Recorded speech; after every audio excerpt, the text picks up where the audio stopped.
Puji nama Tuhan, Shalom Bapak Ibu Saudara. Saya yakin dan percaya dari tempat di mana saudara berada hari ini, saudara sedang menikmati kebaikan Tuhan dan perlindungan Tuhan yang sempurna. Karena apapun yang terjadi, kita mau datang dengan ucapan syukur dan menyembah Tuhan hari ini. Sebentar kita akan diberkati dalam kebenaran firman Tuhan. Namun sebelumnya saya mau ajak Bapak Ibu Saudara sekalian untuk menyembah Tuhan, mengucap syukur, datang ke hadapan Tuhan.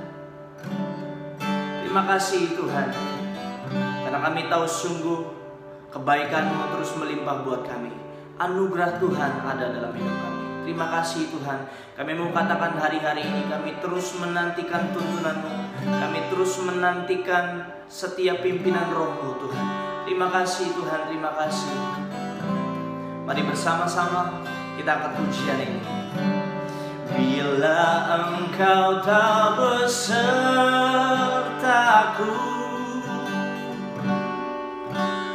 ku tak mau berjalan. Ku perlu Tuhan, pimpin langkahku dengan kasih karunia-Mu. Pimpin langkahku setiap waktu, berjalan dalam Roh-Mu. Nyatakan Tuhan kemuliaan-Mu, dan berjalanlah denganku. Bila Engkau tak besertaku,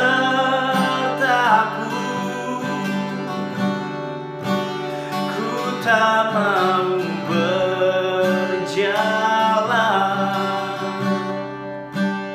Ku perlu Tuhan, pimpin langkahku dengan kasih karunia-Mu.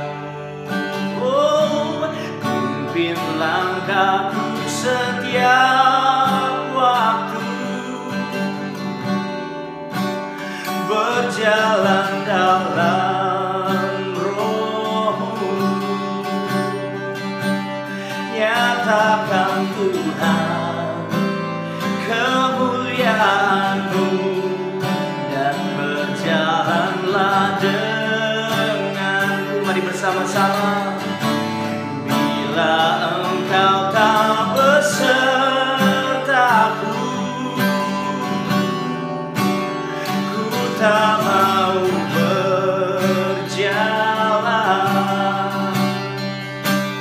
Ku perlu Tuhan, pimpin langkahku dengan kasih karunia-Mu.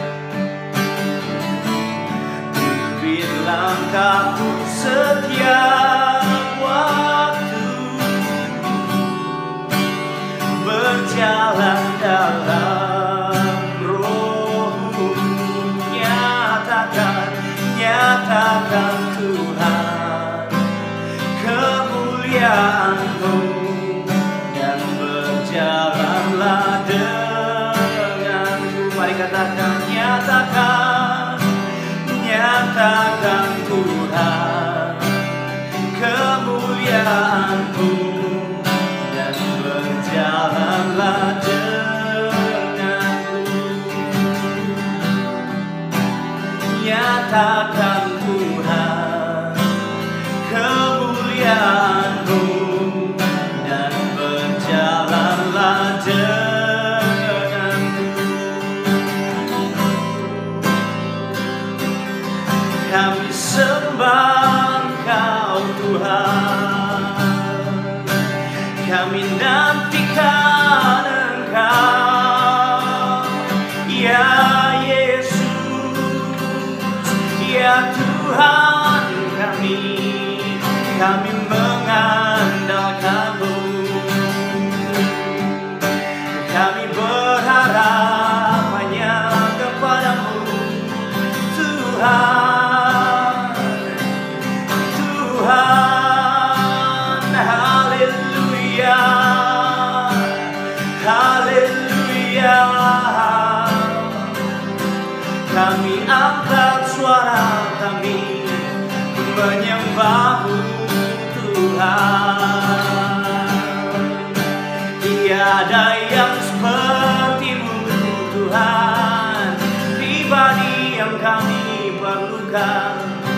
kami butuhkan selalu.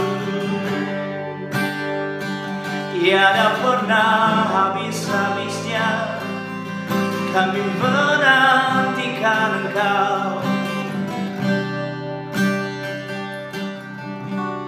Kami perlukan keajaiban-Mu, kami butuhkan sentuhan tangan-Mu. Kami tak dapat jalan sendiri, kami perlu Kau Tuhan. Kami perlukan keajaiban-Mu, kami butuhkan sentuhan tangan-Mu. Kami tak dapat jalan sendiri, kami perlu Kau Tuhan. Mari dengan segenap hatimu katakan kami perlukan keajaiban-Mu, kami butuhkan sentuhan tangan-Mu. Kami tak dapat jalan sendiri, kami perlu Kau Tuhan. Kami perlukan keajaiban-Mu, kami butuhkan sentuhan tangan-Mu. Kami tak dapat jalan sendiri, kami perlu Kau Tuhan. Kami perlu Kau Tuhan. Kami perlu Kau Tuhan.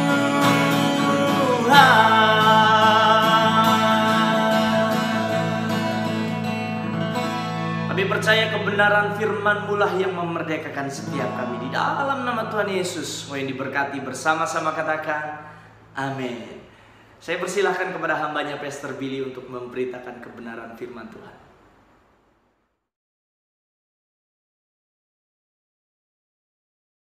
Shalom saudara, senang sekali bertemu dengan saudara kembali pada kesempatan kali ini tanggal 3 Mei tahun 2020 ini. Dan saya sebelumnya mau bilang terima kasih kepada teman baik saya Niko Mariadi yang sudah membawa kita ke dalam penyembahan di awal. Dan seperti biasa kami lakukan ini semuanya di tempat yang berbeda karena tetap social distancing, tetap saling menjaga dan mengikuti peraturan yang sedang berlangsung pada saat ini. Saudara, dimanapun saudara berada, saya terus berdoa dan kita terus bersama-sama berdoa. Saya percaya bahwa damai sejahtera Tuhan selalu ada dalam hidup kita masing-masing. Saudara, kembali pada saat ini saya akan membagikan firman Tuhan kepada saudara. Saya berikan judul Restoring the Kingdom Power. Mengembalikan kuasa daripada kerajaan surga. Saudara, kalau mengikuti khotbah-khotbah saya yang lalu, saudara pasti sudah mengenal saya. Saya orangnya suka sekali membahas tentang sistem kerajaan karena bagi saya itu yang sangat penting. Itu sangat luar biasa pentingnya. Karena itu yang Yesus ajarkan. Dan itu yang memerdekakan kehidupan manusia, saudara. Saya juga sering mengupas dari Kejadian 1 ayat 26, ya, karena dari situ syarat sekali dengan banyak pewahyuan yang merupakan rancangan awalnya Tuhan dalam kehidupan manusia pada awalnya. Ya, kita baca sekali lagi Kejadian 1 ayat 26.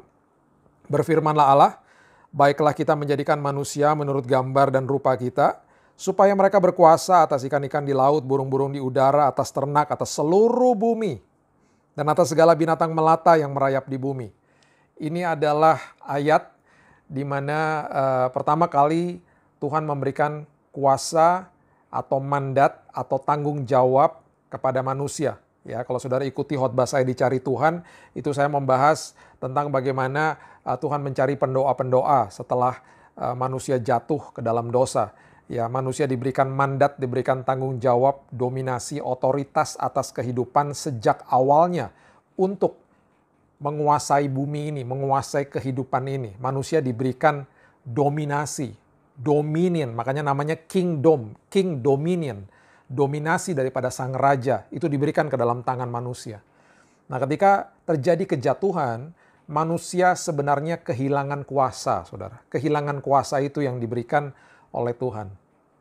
Makanya sampai hari ini banyak sekali manusia yang mencari kuasa yang hilang itu. Sesuatu yang hilang akan selalu menimbulkan sebuah kekosongan dalam kehidupan. Dan ketika manusia diciptakan seperti di Kejadian 1 ayat 26 yang merupakan gambar diri daripada manusia, yang merupakan tanggung jawab daripada manusia, sampai selamanya kalau manusia tidak kembali ke dalam rancangan itu, dia akan selalu kehilangan, dia akan selalu kosong hidupnya. Makanya banyak orang yang sampai hari ini berusaha mencari jalan pulang. Nah, mereka tidak menemukan jalan pulang itu. Dan inilah tanggung jawab saudara dan saya untuk menunjukkan kepada banyak-banyak orang itu bahwa ini jalan pulangnya. Ya, bertemu dengan Sang Pencipta ini, bertemu dengan Tuhan, bertemu dengan Sang Kreator ini, sehingga engkau bisa menemukan kuasa itu kembali. Nah, alhasil ketika manusia tidak mengerti jalan pulang, manusia akhirnya mengejar hal-hal yang seperti seringkali dihotbahkan dan seringkali kita bahas, seperti uang, ya, seperti tahta, jabatan, status, ya. Nah, sebenarnya manusia bukan kejar uangnya, saudara. Sebenarnya manusia bukan kejar tahtanya atau statusnya. Ya, sebenarnya manusia mengejar kuasa di balik uang. Manusia mengejar kuasa di balik tahta, mengejar kuasa di balik status. Jadi sebenarnya bukan uangnya, tapi kuasa di balik itu. Makanya kenapa banyak manusia suka juga bergaul dengan orang-orang yang dalam tanda kutip berkuasa, supaya mereka mendapatkan kuasa itu. Mereka kecipratan, mereka berpikir bahwa saya bisa berkuasa juga. Saya punya a sense of power. Ketika saya bergaul dengan orang-orang seperti ini, saya tidak salahkan saudara bergaul dengan orang-orang yang penuh dengan inspirasi dalam hidupnya, yang berhasil dan lain sebagainya, untuk belajar dari mereka. Sama sekali bukan itu maksudnya, tapi banyak sekali motivasi daripada kehidupannya yang salah. Ya, saya juga tidak salahkan saudara kerja untuk supaya ada uang, karena kita juga perlu uang untuk melangsungkan hidup ini. Tapi seringkali manusia mencari bukan uangnya, tapi kuasa di balik itu semuanya. Makanya terjadi kecurangan, terjadi peperangan, terjadi pertikaian, terjadi pembunuhan, terjadi korupsi yang berulang-ulang. Karena apa? Tidak pernah ada rasa puasnya. Karena apa? Yang selalu dicari adalah kuasanya. Dan ketika kuasa dicari di dalam sebuah uang misalnya, saudara dan saya tidak akan pernah ketemu kuasa itu di situ. Kita nggak akan pernah ketemu kuasa di dalam sebuah tahta atau sebuah status atau sebuah pertemanan atau sebuah uang gitu ya. Nggak akan pernah ketemu kuasa di situ. Di dalam sebuah materi, oh kalau saya nanti punya uang sekian, saya akan merasa berkuasa dalam hidup ini. Nggak bisa. Sekarang banyak orang yang punya uang banyak tidak berkuasa atas apa yang terjadi pada saat ini karena vaksin belum ada. Mau punya uang sebanyak apapun tidak akan pernah bisa membeli obatnya karena obatnya juga tidak ada. Jadi disinilah kita harus belajar bagaimana supaya kita semua ini kembali ke dalam kuasa yang sudah diberikan dari Tuhan semenjak awalnya, yaitu kuasa ilahi, kuasa Tuhan. Dan makanya kenapa ketika manusia mengalami kejatuhan, timbullah istilah yang namanya salvation. Ya, bagaimana Tuhan mengirimkan anaknya yang tunggal untuk saudara dan saya, untuk salvage, dari kata salvage, untuk restore, untuk mengembalikan ya kuasa yang hilang itu. Salvation, untuk mengembalikan, menyelamatkan manusia. Nah, sebelum kita bicara yang scope yang lebih besar gitu ya, saya mau ajak saudara betul-betul ke dalam pengertian ini. Sebelum kita bicara juga kepada tubuh Kristus, saya mau bicara saudara dan saya, pribadi lepas pribadi. Ya, kita harus mengerti bahwa setiap daripada kita akan selalu mengalami kekosongan hidup kalau kita tidak kembali ke dalam kuasa yang sudah disiapkan oleh Tuhan Yesus itu sendiri. Ketika dia mati di kayu salib dan bangkit lagi, bukan sekedar hanya pengampunan dosa dan bukan sekedar hanya redemption atau penebusan dosa saja, tapi dia mengembalikan kuasa itu yang dia berikan kepada manusia. Semenjak awalnya diberikan kembali ke dalam tangan saudara dan saya. Makanya Efesus mengatakan dengan jelas, kuasa yang membangkitkan Kristus dari kematian diberikan kepada saudara dan saya, orang-orang yang percaya. Percaya, ya. Kuasa itu sudah diberikan untuk saudara dan saya. Nah, saya mau ajak saudara ke dalam pengertian ini karena kita ada di dalam sistem kerajaan surga. Saudara, di dalam kerajaan yang ada di muka bumi ini, seorang raja ketika ada sebuah pertempuran, dia akan mengirim pasukannya, bahkan rakyatnya kalau perlu. Mereka harus berperang untuk supaya bisa mempertahankan kerajaan dan sang rajanya. Tapi di dalam kerajaan surga, sang raja itu sendiri mati bagi saudara dan saya. Dia sendiri yang mengorbankan hidupnya bagi saudara dan saya. Jadi kita ada di dalam sebuah kerajaan yang luar biasa. Kita adalah warga kerajaan surga yang dahsyat, yang luar biasa. Makanya kenapa Injil kerajaan ini sesuatu yang sangat hebat, sangat luar biasa. Ada kuasa di dalam itu semuanya. Makanya ketika saudara menangkap firman ini, saudara tidak akan takut lagi. Kenapa manusia takut? Kenapa manusia khawatir? Karena manusia tidak memiliki kuasa. Dia merasa kalau saya ada sesuatu dalam hidup saya, misalnya seperti kita katakan di awal tadi ya, kita bahas di awal tadi, uang, kemudian ada mungkin jabatan, status dan lain sebagainya yang ada di muka bumi ini yang dunia tawarkan. Mungkin saya bisa dapat kuasa dan saya bisa mengkontrol hidup saya, mengontrol apapun yang ada dalam hidup saya sehari-hari. Ketika saya ada the sense of controlling, ada sesuatu yang saya bisa kontrol dalam hidup ini, kita akan merasa berkuasa, kita akan rasa tenang. Tapi dalam kondisi seperti ini, semuanya tidak berdaya.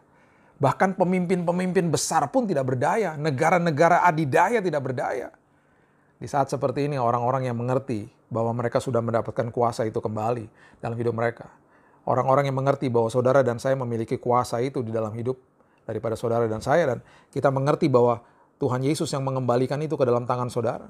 Kita tidak akan takut, kita mengerti. Apapun yang boleh terjadi di luar sana, saya memiliki kuasa yang luar biasa di dalam kehidupan saya. Makanya kenapa saya ada damai, kenapa saya ada sukacita dalam hidup saya. Saudara, di dalam sistem kerajaan, di dalam muka bumi ini, ada yang namanya Commonwealth. Commonwealth. Commonwealth itu istilah daripada sebuah kerajaan yang melakukan kolonisasi terhadap beberapa negara. Ya, kolonisasi berarti mereka menjajah negara-negara itu. Dan ketika sudah selesai sampai saat ini misalnya bekas-bekas jajahan daripada Inggris itu disebut Commonwealth. Ya, kemudian negara-negara ini dijanjikan akan diberikan gitu ya harta atau bagian daripada negara yang menjajah itu supaya mereka dimakmurkan. Tapi pada kenyataannya tidak seperti itu. Banyak pelecehan, banyak yang akhirnya meleset dan lain sebagainya. Di dalam sistem kerajaan surga semuanya dibagi rata sama Tuhan. Dan semuanya diberikan sebuah supply, sebuah takaran kehidupan bagi saudara dan saya yang jauh melebihi daripada apa yang saudara pikirkan dan doakan. Dengan kata lain, yang saudara dapatkan atau disiapkan oleh Tuhan sendiri, itu adalah sesuatu yang takarannya melimpah-limpah, saudara. Abundance and exceeding, Alkitab katakan. Bahkan ketika 5 roti dan 2 ikan dibagikan, ketika mujizat itu terjadi, mereka dikasih makan sepuas mereka. Sampai-sampai tersisa bakul-bakul daripada 5 roti dan 2 ikan itu. Dan saya mau beritahu kepada saudara bahwa supply-nya Tuhan bagi saudara itu jauh melebihi apa yang pernah kita pikirkan. Melimpah ruah, saudara. Ya, ada kelimpahan di dalam itu. Nah, saudara, seringkali pada saat-saat seperti ini ya, manusia mengatakan, wah ini udah akhir zaman nih. Sebentar lagi Tuhan Yesus datang dan lain sebagainya gitu ya. Sudah mau kiamat dan lain sebagainya. Coba kita buka bersama-sama. Matius pasalnya yang ke-24. Ya, dimulai dari ayat yang ketiga sampai 14 mengatakan begini. Matius 24 ayat 3. Ketika Yesus duduk di atas bukit Zaitun, datanglah murid-muridnya kepadanya untuk bercakap-cakap sendirian dengan dia. Kata mereka, katakan kepada kami bila manakah itu akan terjadi dan apakah tanda kedatanganmu dan tanda kesudahan dunia. Tanda kesudahan dunia. Tanda Yesus datang untuk kedua kalinya. Jawab Yesus kepada mereka, waspadalah supaya jangan ada orang yang menyesatkan kamu. Perhatikan kalimat ini. Sebab banyak orang akan datang dan memakai namaku dan berkata, akulah Mesias. Dan mereka akan menyesatkan banyak orang. Saudara, ini sudah terjadi dari dulu. Banyak orang yang mengaku bahwa dia adalah Mesias. Kemudian ini, kamu akan mendengar deru perang atau kabar-kabar tentang perang. Namun berawas-awaslah, jangan kamu gelisah, sebab semuanya itu harus terjadi, tetapi itu belum kesudahannya. Belum kesudahannya. Dan memang perang udah dari dulu kejadian, saudara, sampai hari ini. Sebab bangsa akan bangkit melawan bangsa, kerajaan melawan kerajaan, akan ada kelaparan dan gempa bumi di berbagai tempat. Sudah juga kejadian dari dulu, gempa bumi dan kelaparan dan lain sebagainya. Akan tetapi semuanya itu barulah permulaan penderitaan menjelang zaman baru. Baru. Itu semuanya baru permulaan. Pada waktu itu kamu akan diserahkan supaya disiksa. Dan kamu akan dibunuh dan akan dibenci semua bangsa dan karena namaku. Oleh karena namaku. Banyak orang yang sudah martir bagi Yesus. Banyak, saudara. Saudara bisa beli bukunya, Fox Martir, tebal, saudara. Banyak orang-orang yang sudah martir bagi Yesus dari dulu. Bahkan murid-muridnya hampir semuanya martir bagi dia. Dan banyak orang akan murtad dan mereka akan saling menyerahkan dan saling membenci. Sudah dari dulu seperti itu. Banyak nabi palsu akan muncul dan menyesatkan banyak orang. Dan karena makin bertambahnya kedurhakaan, maka kasih kebanyakan orang akan menjadi dingin. Dari dulu juga sudah seperti itu. Perhatikan kalimat-kalimat yang terakhir ini. Ya. Tetapi orang yang bertahan sampai pada kesudahannya akan selamat. Ya. Ayat yang terakhir mengatakan begini. Di ayat 14. Dan Injil kerajaan ini, bukan Injil yang lain. Bukan Injil kemakmuran, Injil lain-lainen, bukan. Injil kerajaan, the gospel of the kingdom. Injil kerajaan ini akan diberitakan di seluruh dunia menjadi kesaksian bagi semua bangsa, sesudah itu barulah tiba kesudahannya. Barulah tiba kesudahannya.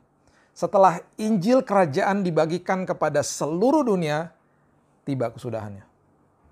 Makanya kenapa kita ini sebagai warga kerajaan surga, kita bertanggung jawab untuk menularkan budaya kerajaan surga. Yang saya katakan berkali-kali, dimanapun kita berada, ibadah tidak boleh stop. Dimanapun kita berada, tularkan budaya kerajaan surga. Karena tugas kita adalah membagikan sistem kerajaan surga, nilai kerajaan surga, prinsip kerajaan surga kepada banyak orang. Ketika semua orang tahu dan mengerti tentang hal ini, tibalah kesudahannya. Jadi sebenarnya pada saat ini, ketika terjadi lockdown di mana-mana gitu ya, Tuhan sedang memulihkan sebenarnya kehidupan saudara dan saya. Supaya kita makin mengerti tentang prinsip daripada kerajaan surga ini.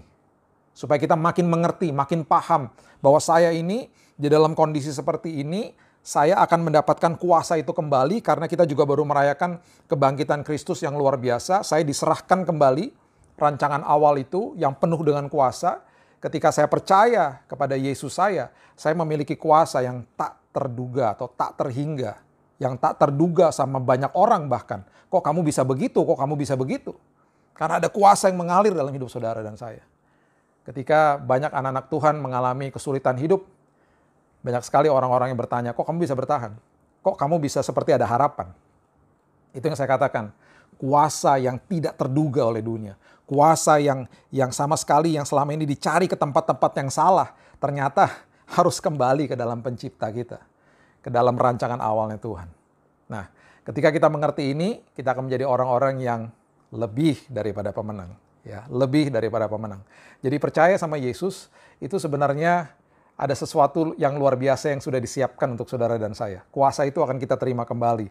Makanya ketika terima kuasa ini, kita tidak akan pernah takut lagi. Saudara, saya juga ada pesan penting bagi saudara. Dalam keadaan seperti ini saya tahu banyak orang yang kesulitan keuangan dan lain sebagainya. Saya mau beritahu ini kepada saudara, ya. Kita ada di dalam sistem kerajaan surga. Kita punya Bapa yang dahsyat, yang mati bagi kita. Raja yang mati bagi kita. Raja yang menyiapkan segala-galanya. Matius 6 sebelum ayat yang ke-33, di ayat-ayat sebelumnya dikatakan bahwa gak usah khawatir tentang apa yang kamu pakai. Gak usah khawatir tentang apa yang kamu minum, kamu makan, dan lain sebagainya. Semuanya aku sudah siapkan bagimu. Saudara, dalam keadaan yang justru tertekan. Keadaan yang justru terhimpit, terpojok. Saya mau beritahu ini kepada saudara. Ini salah satu nilai yang perlu kita pahami. Jangan pernah bergantung sama manusia. Jangan pernah telepon siapapun, pinjam-pinjam uang. Jangan, saudara. Jangan. saudara justru dalam keadaan seperti itu, saudara melecehkan Tuhan. Karena saudara menganggap bahwa jalan saudara, cara saudara, akan membuat saudara mampu mengatasi kondisi hidup yang sebenarnya pada saat itu saudara sudah tidak mampu. Saya sudah mendapatkan banyak kesaksian di mana orang yang akhirnya sudah sangat terpojok, mereka hanya berharap kepada Tuhan dan Tuhan tidak pernah telat, saudara. Tidak pernah telat. He is always on time. Jangan biasakan sedikit-sedikit pinjam sana, pinjam sini. Gak bagus, saudara. Gak baik. Saudara juga nanti akan merusak hubungan dengan teman-teman saudara atau keluarga dan lain sebagainya. Berharap sama Tuhan, minta sama Tuhan. Ya, dia sudah berjanji dan janjinya ya dan amin. Justru dalam keadaan yang terpojok, dalam keadaan yang sudah tertekan, gak tahu lagi bagaimana caranya, itu di mana posisi yang Tuhan paling suka dalam hidup saudara. Karena di saat seperti itu saudara akan berserah. Saudara akan serahkan semuanya kepada Tuhan. Saudara akan katakan, aku udah gak bisa Tuhan. Dan itu yang dia suka. Itu yang dia mau lakukan. Ketika saudara katakan dengan rendah hati, aku sudah tidak bisa Tuhan. Disitulah tangannya turun untuk menolong saudara. Ya, dalam kondisi seperti ini, ya, saya sudah mendengar banyak kesaksian dari teman-teman saya, dari kerabat-kerabat saya yang berharap kepada Tuhan dan selalu Tuhan perform on time, selalu Tuhan berikan selalu tepat pada waktunya. Ya, saudara, yang kedua, ya, setelah kita ini beres ya, kita mengerti bahwa kuasa itu kita pegang. Sekarang kita bicara lebih dalam lagi, yaitu tubuh Kristus. Tubuh Kristus. Kenapa Yesus mengatakan greater than the temple? Ada sesuatu yang lebih besar yang akan datang, ya, yang lebih besar daripada bait Allah. Itu dia katakan kepada murid-muridnya. Dan saya mau beritahu kepada saudara ketika dia bicara soal ini sudah ada bait Allah yang kedua yang didirikan oleh Herodes. Dan bait Allah pada saat itu adalah sesuatu tempat yang sangat sakral bagi manusia. Sakral. Sampai-sampai waktu bait Allah yang kedua ini sudah didirikan, ada seorang kaisar Romawi bernama Caligula. Dia ingin sekali supaya patungnya bisa diletakkan di dalam pelataran daripada bait Allah itu. Sampai-sampai bangsa Yahudi merobekkan baju mereka dan mereka katakan, bunuh kami saja, bunuh kami. Karena ketika engkau akan lakukan itu berarti pelecehan yang luar biasa. Karena bait Allah itu, gedung itu, tempat itu sangat sakral bagi kami. Sampai-sampai beberapa pria-pria tidak kerja selama 40 hari, mereka katakan bunuh kami saja. Saudara, ketika timbul hal-hal seperti ini di dalam bangsa Israel, akhirnya pemerintah Roma sadar bahwa ini bisa menimbulkan sebuah unrest atau sebuah pemberontakan yang skala besar. Akhirnya ada konspirasi di dalam dan akhirnya Kaisar Caligula dibunuh, saudara.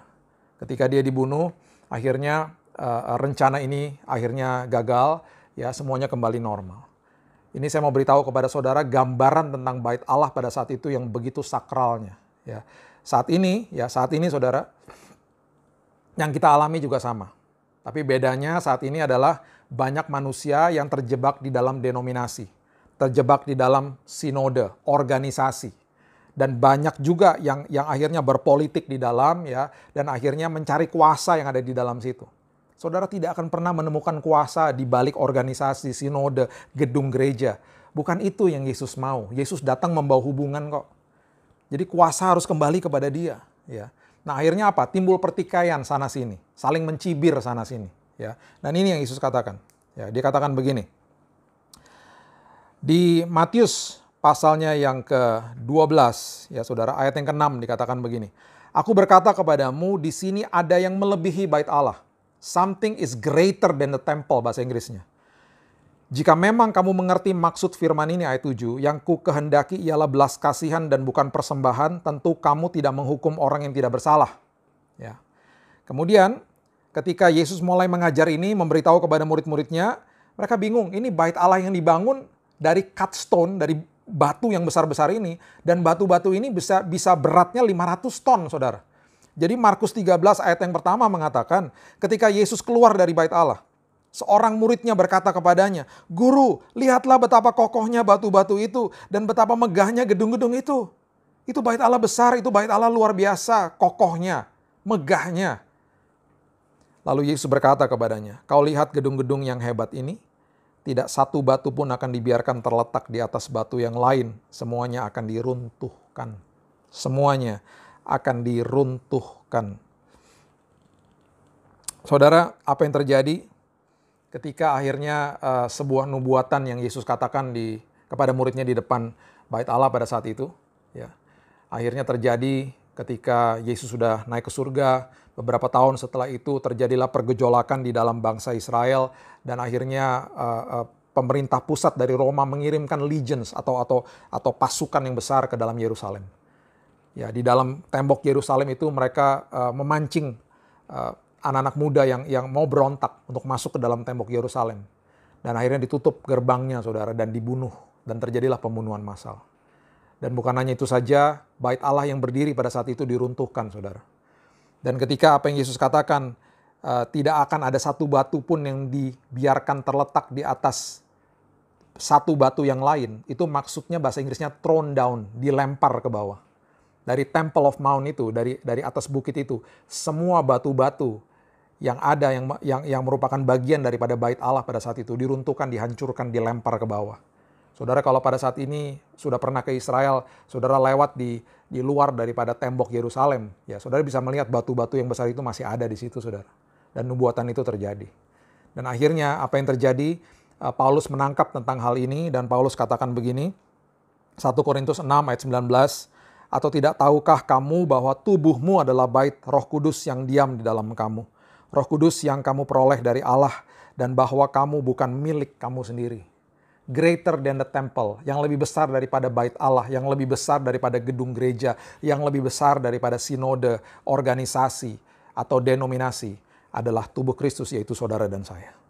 Greater than the temple, lebih besar daripada gedungnya, adalah saudara dan saya. Karena saudara dan saya adalah justru gereja Tuhan yang sebenarnya, eklesia Tuhan yang sebenarnya. Dan ini yang Yesus maksudkan, supaya apa? Supaya tubuh Kristus, gereja Tuhan ini, betul-betul dipulihkan. Setelah saudara dan saya dipulihkan, menerima kuasa itu kembali, gereja juga harus dipulihkan, saudara. Justru pada saat ini, saya suka dengan banyak sekali orang-orang yang sudah mungkin dalam tanda kutip melupakan kepentingan-kepentingan organisasi masing-masing dan mulai bersama-sama mendoakan kotanya, mendoakan bangsa Indonesia. Saudara, jangan sampai ada pertikaian di antara anak-anak Tuhan. Ya, saya malu kalau sampai terjadi pertikaian di antara hamba-hamba Tuhan pada khususnya juga. Dan kalau sampai itu terjadi, jangan ikut-ikutan, jangan dikomen-komen, saudara. Ya, itu yang iblis mau lakukan supaya terjadi sesuatu perpecahan di dalam tubuh Kristus. Ya, ingat ada doanya Yesus di Yohanes 17 yang sampai 4 kali dia ucapkan kepada Bapa di surga. Dia katakan begini, Yohanes 17 ayat 21, supaya mereka semua menjadi satu, sama seperti Engkau ya Bapa, di dalam aku dan aku di dalam Engkau, agar mereka juga di dalam kita, supaya dunia percaya bahwa Engkaulah yang telah mengutus aku. Engkaulah yang telah mengutus aku. Bapa, jadikan mereka satu. Unite them. Make them one. 4 kali, saudara. 4 kali dia berdoa kepada Bapa di surga, satukan mereka supaya dunia bisa melihat siapa kita. Supaya dunia bisa melihat kerajaan surga, prinsip kerajaan surga. Jadi saya sedih kalau sampai melihat ada pertikaian di antara gereja sana, gereja sini. Stop. Gak usah saling mencibir tentang tata ibadah, cara doktrin sana sini. Stop. Kita punya tugas dan tanggung jawab yang sangat penting, yaitu menularkan budaya kerajaan surga. Kita mempunyai tugas dan tanggung jawab yang sangat penting, karena Injil kerajaan harus diberitakan kepada semua orang, baru tiba kesudahannya. Dan justru di saat seperti ini, persatuan harus makin kokoh lagi di antara tubuh Kristus. Jadi apa yang dikatakan Yesus itu sangat luar biasa, greater than the temple. Kita ini lebih besar daripada apa yang merupakan gedung pada saat ini. Makanya di satu sisi juga, walaupun saya rindu untuk berbakti di dalam gedung gereja kembali, saya mengucap syukur Tuhan mengajar banyak hal kepada saya dan saudara dan juga tubuh Kristus ini. Nanti ketika kita kembali ke dalam gedung gereja kita masing-masing, kita menjadi anak-anak Tuhan yang lebih dewasa. Amin, saudara. Ya itu yang Tuhan mau. Dan doanya Yesus yang bisa jawab, hanya saudara dan saya. Hanya saudara dan saya yang bisa jawab. Hanya tubuh Kristus yang bisa jawab untuk terjadi persatuan itu. Supaya dunia bisa makin melihat siapa Yesus yang sebenarnya. Jadi inilah yang dia mau lakukan dalam hidup saudara. Ketika terjadi persatuan di dalam tubuh Kristus, disitulah justru kuasa akan diturunkan sama Tuhan. Kuasa tidak terletak di balik sebuah organisasi, di balik sebuah gedung, di balik sebuah denominasi, sinode, organisasi, apapun bentuknya itu, ciptaan manusia. Kita nggak akan bisa menemukan kuasa di situ. Kita menemukan kuasa ketika tubuh Kristus bersatu bersama. Kuasa dicurahkan, terobosan dicurahkan, kota diselamatkan, bangsa dipulihkan, restoration happens. Jadi kuasa itu sudah disediakan, sekarang bagaimana kita respon dan menerimanya. Yang terakhir saudara, saya mau berikan sebuah gambaran dalam hidup saudara, ya, di mana kita harus mengerti kalau kita membeli sebuah barang gitu ya. Saya sudah bagikan ini di beberapa tahun yang lalu juga dalam khotbah-khotbah saya. Kalau saudara membeli sebuah barang gitu ya, saudara ketika buka boxnya, pasti yang saudara temui bukan barangnya. Ya. Ketika saudara beli handphone misalnya, saudara nggak akan ketemu handphonenya. Yang saudara lihat di atas itu pasti ada sebuah buku yang namanya buku manual. Nah, manual itu adalah menu atau manufacturer, artinya L itu adalah pikiran gitu ya. Jadi pikiran daripada sang pencipta, pikiran daripada sang pabrik itu ada di buku itu. Dan ketika saudara membuka buku itu ya, saudara akan melihat logo di situ. Logo. Sama seperti ketika saudara membuka firman Tuhan, Kejadian 1 ayat 26 adalah logo sebenarnya. Logonya kerajaan surga ini diberikan kepada saudara dan saya. Jadi harusnya ketika dunia melihat saudara dan saya, mereka melihat sebuah kerajaan surga. Mereka lihat logonya, mereka lihat, wah itu anak Tuhan. Harusnya begitu. Makanya Kejadian 1 ayat 26 itu ada di depan saudara. Ketika saudara buka buku manual, ada logo daripada perusahaan atau pabrik yang menciptakan produk itu. Dan kemudian di dalam buku manual dikatakan before you operate, sebelum engkau memakai produk ini, baca dulu bukunya. Sebelum saudara mau melangkah dalam hidup ini, baca firman Tuhan saudara. Seringkali buku manual kita buang. Kita masukkan di boxnya lagi, kita ambil produknya karena kita udah suka sama produknya. Saya juga begitu kok. Ya. Dan seringkali akhirnya kita tahu bahwa, seperti saya akhirnya tahu bahwa handphone saya punya fitur-fitur yang bagus atau bisa menolong saya itu setelah 1 tahun saya punya handphone itu. Atau bahkan bisa tahu dari teman atau dari YouTube misalnya, nonton tentang fitur-fitur itu. Padahal semuanya ada di buku manual. Kemudian buku manual ketika saudara buka, di situ ada janji-janji saudara. Janji-janji yang sangat-sangat luar biasa tentang produk itu. Sama seperti saudara membuka Alkitab saudara, banyak janji-janji Tuhan, 7.000 lebih janji-janji Tuhan yang ada di dalam buku manual kita itu, yaitu Alkitab kita. Buku manual kita adalah Alkitab, yaitu pikiran daripada Sang Pencipta ada di situ semua.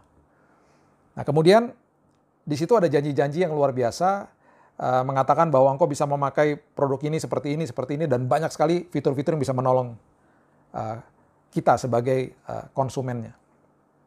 Saudara, janji-janji Tuhan banyak yang sudah diberikan untuk saudara dan saya. Dan kemudian di dalam buku manual juga ketika saudara buka lagi, ya halaman berikutnya ada regulasi. Seringkali dikatakan begini, do not operate this by the fire, jangan dekat-dekat dengan api ketika engkau sedang mengoperasikan produk ini misalnya. Karena bahaya. Ya. Atau kalau misalnya produknya tidak tahan sama air, jangan dipakai di bawah air misalnya gitu ya. Alkitab juga mengatakan hal yang sama. Banyak hal-hal yang sudah dikasih tahu. Jangan lakukan ini, jangan lakukan itu. Untuk apa? Supaya kitanya ini merdeka. Supaya untuk menolong kita kok saudara. Supaya menjaga kita, hidup kita ini sebenarnya. Nah yang sangat unik di akhir daripada buku manual, dikatakan begini, kalau terjadi kerusakan, bawa atau kirim produk ini ke authorized dealer. Dealer yang sudah punya otorisasi dari pabriknya. Kalau terjadi kerusakan dalam hidup kita harus kembali ke dalam authorized dealer. Dealer-dealer yang punya otoritas kerajaan surga. Apa? Gereja saudara, kelompok sel saudara, ya, khotbah-khotbah di YouTube seperti ini. Kemudian datang ke teman-teman orang-orang percaya minta nasihat yang benar dan lain sebagainya. Konseling dan lain sebagainya. Dan kemudian dikatakan di buku manual, kami akan betulkan, kami akan fix, kami akan memperbaiki produknya. Dan kalau sudah selesai silakan ambil atau kami akan kirim kepada Bapak Ibu. Dan semua cost-nya akan kami tanggung. Bayangkan, kami tanggung semuanya. Dan seringkali bahkan kalau produknya sampai defect atau rusak sekalipun, ya, sampai betul-betul nggak bisa dipakai lagi, pabriknya akan menggantikan dengan yang baru. Dan semua cost-nya ditanggung sama produsennya, sama pabriknya. Pertanyaan yang paling penting, saudara. Mereka lakukan ini semuanya. Mereka lakukan dengan luar biasa. Mereka berikan servis yang luar biasa. Pertanyaan yang paling penting, mereka kenal nggak sama saudara? Mereka kenal nggak sama saudara? Tidak. Mereka nggak kenal sama saudara. Mereka nggak kenal sama saya. Jadi mereka buat ini semua buat apa dong? Mereka buat ini semuanya untuk menjaga reputasi mereka. Mereka melakukan ini untuk menjaga reputasi daripada logo mereka. Jadi kalau saudara lihat logo itu, saudara akan katakan bahwa saya udah beli handphonenya dia. Saya akan beli lagi karena dia memberikan servis yang baik. Saya akan kasih tahu sama teman saya, kamu beli itu aja, bagus loh dia. Dia servisnya baik loh. Jadi yang mereka pedulikan sebenarnya reputasi mereka sebenarnya. Mereka nggak kenal sama saudara dan saya. Saudara, kerajaan surga, mereka kenal dengan saudara dan saya. Bapak kita mengenal kita luar dalam. Yang dia mau lakukan adalah begini, saudara. Kalau terjadi kerusakan, datang kepada saya. Kenapa? Karena ya, engkau menyandang nama baik saya. Reputasi di dalam Alkitab bahasa Inggrisnya diterjemahkan namesake. Namesake, for my namesake. Tuhan lakukan banyak perkara di perjanjian lama, perjanjian baru, dan dia selalu katakan, aku lakukan itu untuk karena aku. Karena aku. Aku mau engkau lakukan itu supaya kemuliaanku dinyatakan. Dia suka mempertontonkan saudara kepada dunia supaya kemuliaannya dinyatakan. Saya ketika disembuhkan oleh Tuhan, saya percaya dia begitu gembira karena ketika saya memberikan kesaksian, yang dapat kemuliaan bukan saya, yang dapat kemuliaan adalah kerajaan surga, yang dapat kemuliaan adalah dia. Saya sedang dipertontonkan kepada dunia. Saya suka mempertontonkan anak-anak saya ketika mereka masih kecil, mereka wangi, mereka pakai baju yang baik dan mereka dipuji sama orang dan lain sebagainya. Yang bangga saya ketika mereka dipuji, orang tuanya yang bangga. Reputasi kerajaan surga, the namesake of the kingdom, nama baik kerajaan, ada dalam tangan saudara dan saya. Ya. Kembali ke dalam kuasa itu. Miliki kuasa itu karena sudah disiapkan bagi saudara. Tidak ada alasan bagi kita untuk takut. Kita melangkah dengan teguh. Ya.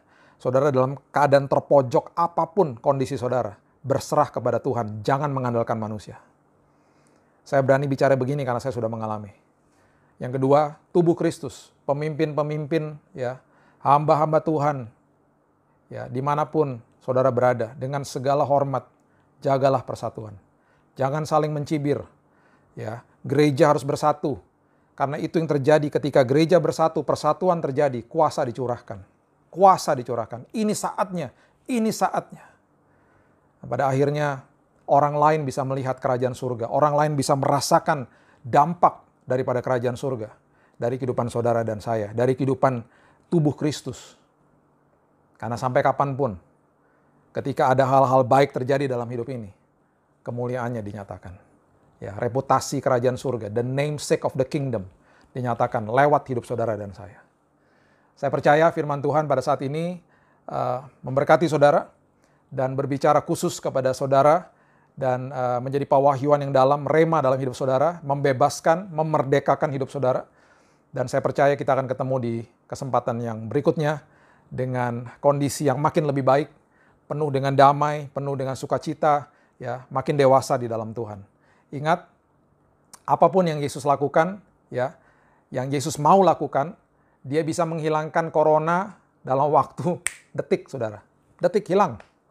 Tapi yang merupakan perubahan karakter, perubahan tubuh Kristus, itu harus kita yang lakukan. Dan seringkali manusia itu susah untuk dibentuk, susah untuk mau respon. Ya, jadi ini yang Tuhan Yesus mau lakukan. Dia mau supaya kitanya dulu nih beres, kitanya dulu menerima kuasa itu. Ya, percaya bahwa kuasa itu sudah disiapkan. Tubuh Kristus bersatu. Nanti lihat restoration, yang namanya mujizat dan lain sebagainya. Itu urusan Tuhan dan itu bisa terjadi dalam sekejap.